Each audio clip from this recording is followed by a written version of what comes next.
Hello and welcome to your physical geography class, Unit 5. And in this unit, we'll be talking about maps, photos, and satellite images interpretation, or satellite image interpretation. And yes, by the way, all the little tiny dots you see there are all satellites and that are around the world. And yeah, there's even more than this. This is just a very, very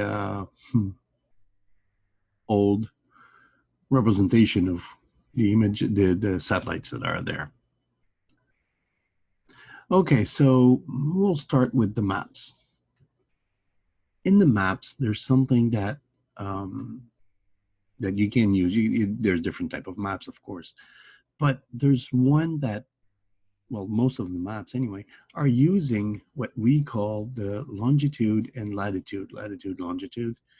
And this is important that you know the difference. And sometimes some people get confused by that, except if you were in cadets at one point, you probably have learned about that. But I'll just assume that nobody has, because that's often what happens. Anyway, so what is the longitude and latitude? Well, longitude and latitude are systems of line, arbitrary lines, that are used to describe the location of any place on Earth. So lines of latitude runs in an east-west direction, right? So those are latitude here, that you can see. And the lines of longitude are north-south. Okay? All of these are only imaginary lines. They appear on maps, globes, as if they actually existed, but they don't. It's just, like I said, we just put lines there so that what we do is that when we kind of cross a line, you have 30 and I don't know, that looks like something like 108, 120-ish, yeah, probably something like that. So, and that would be the point here. Okay, so all of this anyway is better explained with the video that you can go and watch. It's in the links below, in the description below. And but if I was to ask you, let me rephrase that, when I will be asking you this in quiz, test, whatever, just remember latitude east-west and longitude north-south. Okay, so that's the easy way to remember that. Now, the useful terms here that you will most likely have to understand, it's the equator. First of all, the equator is that same imaginary line, right? It's a line of latitude that is drawn around the Earth, equally distanced from both poles. So it divides the Earth into northern and southern hemisphere, and it constitutes the parallel of latitude 0. Another way to call latitude is parallels. Why? Because they are parallel lines. That's another way of seeing. If you're not too sure, you're like, oh, I can't remember which one is parallel. Oh, that's the latitude that is parallel. So that gives you, I will give it out if ever you have any issues with that. Now, prime meridian. The prime meridian is the line of 0 longitude, so the line that goes from north to south pole, right? And we use that one as a starting point in measuring distances in both east and west around the Earth. So the prime meridian is arbitrary, so meaning we could have chose to put it anywhere, but no, it was in the town of Greenwich in England. And it was for two main reasons. First, the US already was using it as a prime meridian. And the second, so a lot of people were actually using it. And the second was that in the late 19th century, 72% of world commerce depended on sea chart, which used Greenwich as the prime meridian. So there was already people using it, using this town as a place where you divide east and west. It could have been anywhere, but it was already used there. Arbitrary decision. That's it. There's no other reason, really. And now, coordinates. What are the coordinates? Well, those are two lines, one of latitude and longitude, whose intersection determines the geographical point of a place. Like I was explaining before, when the two crosses, that's where you have your coordinates. And coordinates are written this way, okay, as you can see here. Those, if you go on Google Map, for example, and you punch those numbers in, don't forget the minus here. Those are the coordinates of St. Malachy's Memorial High School. So that's what we are. We are at this 45 point whatever to whatever. Okay, I'm not saying all degree north of the equator, and 66.05 blah blah blah degree west of the prime meridian. So that's really how the coordinates are working. So it's once you understand this, it's super simple. It's like very, very simple. So it a little bit acts like a battleship, if you want. You have this line, you put your dot there, boom, right?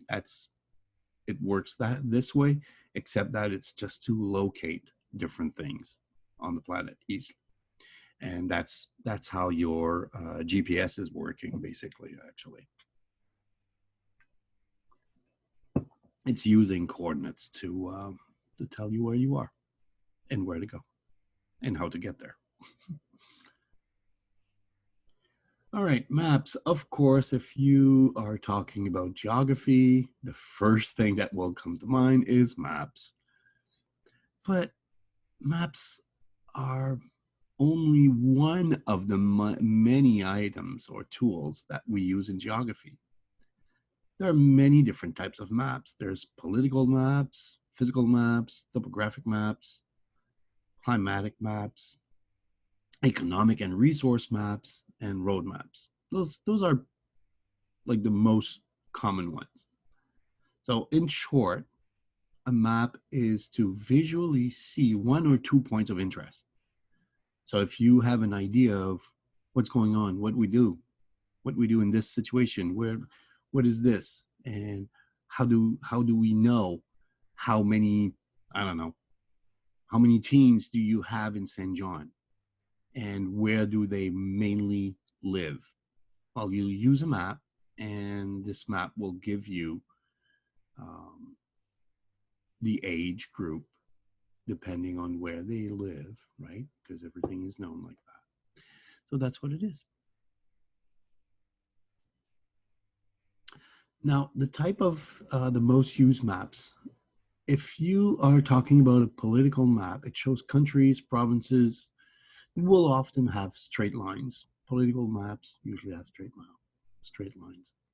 Physical maps is one which show the physical features of a place, a country, like rivers, mountains, forests, lakes, stuff like that. Topographic maps, it gets into detail. So the accurate graphic representation of features that appear on the Earth's surface. These features include cultural, like roads, buildings, urban development, railways, airports, name of places, geographic features like mountains, administrative boundaries, like states, international borders, reserves, all of that. So this will explain, topographic map is usually uh, more focused on a shorter or narrower area than the others because of the high detail you find in there. Climatic maps, those are charts really that shows the geographic distribution of the monthly or annual average value of climatic variables, like for example temperature, precipitation, relative humidity, percentage of possible sunshine, um, insolation, um, cloud cover, wind speed, and direction, atmospheric pressure, basically everything that is related to climate and weather. So those are climatic maps. Economic and resource maps, those show the specific type of economic activity or natural resources present in an area through the use of different symbols or colors depending on what is being shown on the map. These maps are very useful in finding out where companies should mine, for example, and search for a particular resource. So those are used generally for that. And road map, well, this is a very common map. You just don't know where to go. Look at the map, you'll get there, right? This is the old-fashioned way. Instead of looking on your phone and going on your GPS, well, even on that, there's a road map because they'll tell you the map.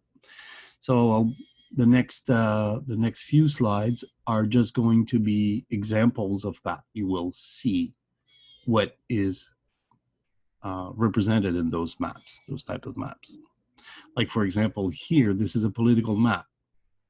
And a political map is usually very easy to identify because there's straight lines. Most of it will just be arbitrary lines. And when you have lines like this one here, it's because it would follow a natural area to make the actual boundary between the two, right? So you see here, it shows that there's like it's following a natural something, and then all of a sudden it doesn't follow that anymore and just goes straight, boom, boom. Okay, so that's pretty much like that for political maps. This is the physical map. So you see here the Rocky Mountains. You see here that it's much more flat area. You see some of the mountain range that's here. This is the absolutely obvious one here, and here, and here, and not so evident here because they're not as high as over here. That's pretty much that. Topographic map. This is the New Brunswick topography. So you have two types of map. If you go with this, it will give you just the elevation. Like here, there's a mountain and there's none, right? So, and here there's a low one. But when you have that, you only have one thing that's in the area, which is how high the mountains are and how flat some areas are. But when you go into this one here, you have to see that, okay, first off, the roads in red, you usually have the legend there, so you're able to follow it. So the red lines are usually paved routes, right? And gravel roads or unpaved one are usually yellow. So you know that here it's paved up to here and then it changed. to unpaved. And you also see all those lines, which is the elevations. And the further apart those lines are, the less steep the mountain is. So the closest the lines are, and they never touch, even if they're really close from one another, those lines show that this area is very steep as far as the slope there.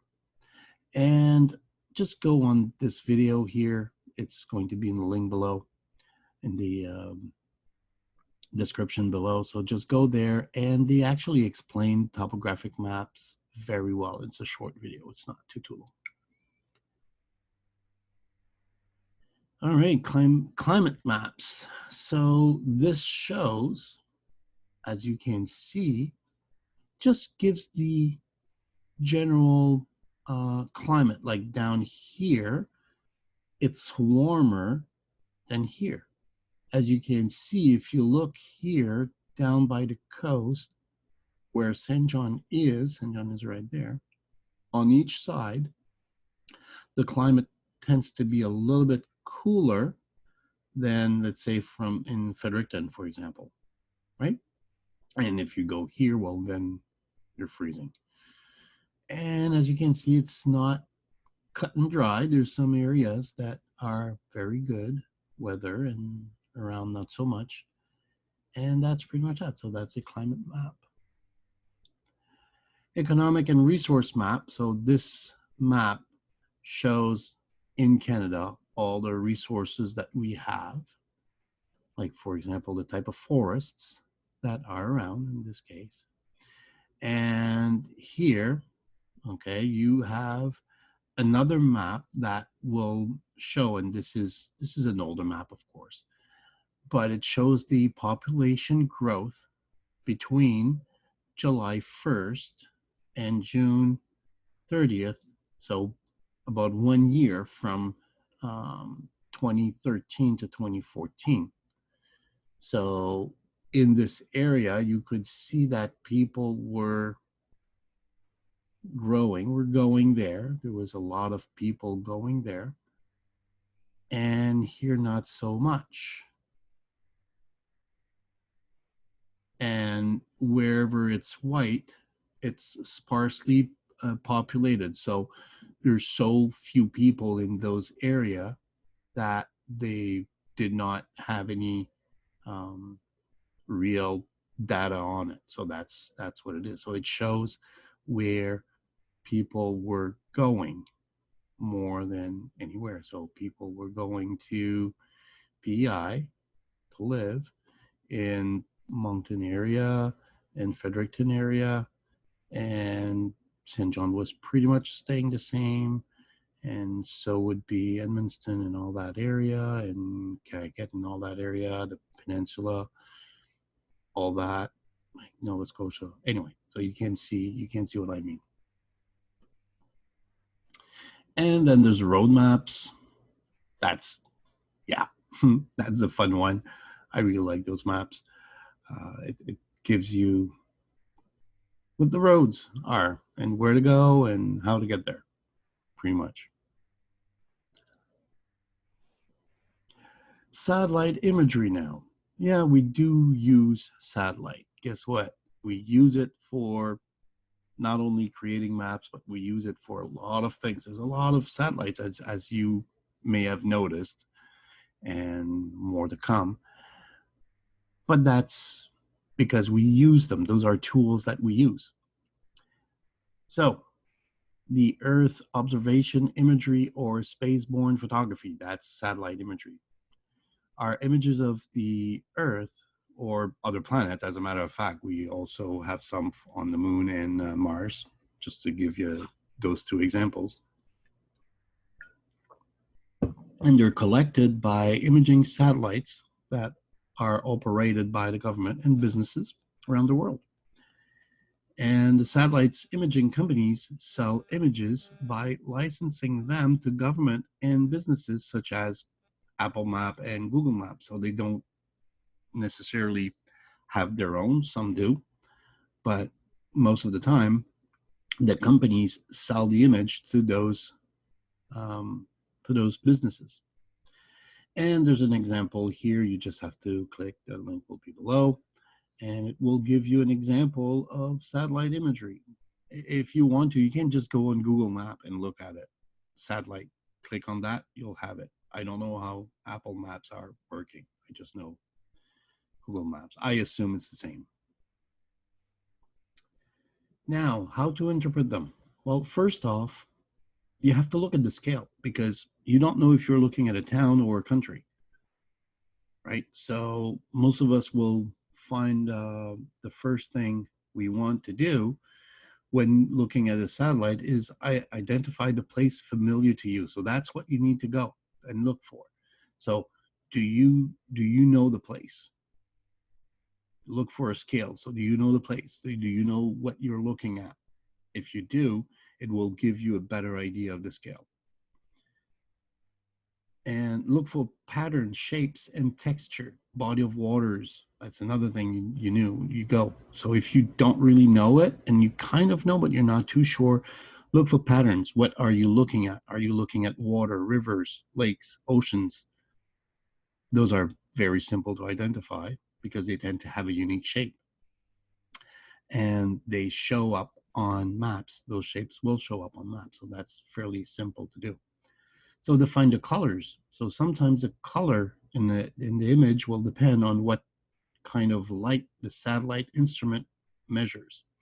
So true colors image use visible light, so red, green, blue wavelength.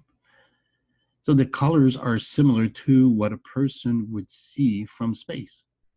And others will use different colors to identify different things. So just look at what's the color used, and if it's actually the right color, and what does that color mean. If it's just visible light, that's what you use. You use visible light, so it's as if you were seeing it from space. But if they're using a different color to identify the elevation, for example, then that's something you have to know what was there, what color to use. Now find north. Okay, this is also fairly important. If you especially if you don't know the area, where's the north? That's the first thing, so you have a better idea of the orientation here.